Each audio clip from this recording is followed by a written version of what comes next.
When you're scrolling through endless camera listings, it's easy to get sucked into the glossy photos and the promise of unmatched image quality. The reality most of us hit is buying something that feels great on paper, then discovering it struggles to focus fast enough on a moving child, or that the battery dies before you finish a day of hiking. I've been there, and that's why I wanted to break down the OM System OM5 Mark II before anyone spends hard-earned cash on a tool that might not fit their workflow.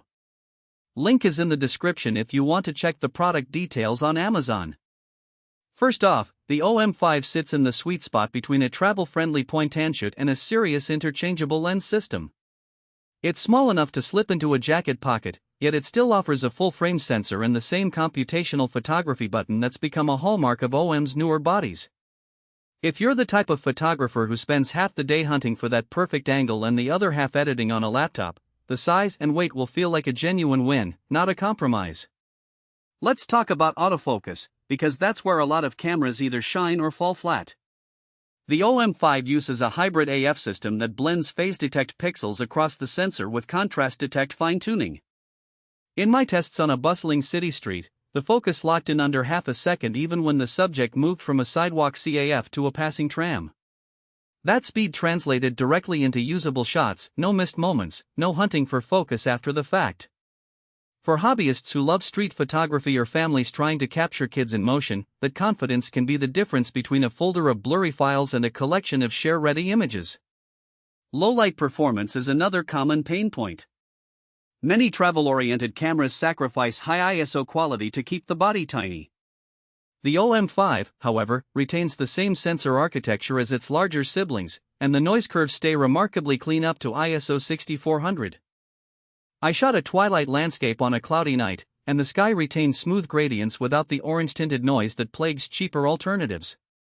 If you often find yourself shooting during golden hour or in dimly lit interiors, the camera's ability to stay clean at higher ISOs means you won't have to lean on heavy post-processing or a tripod every time. Stabilization is built-in, and it's not just a gimmick. The 5-axis sensor shift system works in tandem with the 14,150mm zoom, which itself covers a very useful focal range from wide-angle to short telephoto. While a handheld video of a waterfall still shows a hint of ripple, the footage is smooth enough for casual vloggers who don't want to lug a gimbal. For someone who's looking to shoot 4K video without worrying about overheating, the OM5 offers unlimited recording, a rarity in this class. You can walk through a market, narrate on the fly, and keep rolling without the dreaded record limit pop-up that forces you to stop and start again. Now, the lens ecosystem.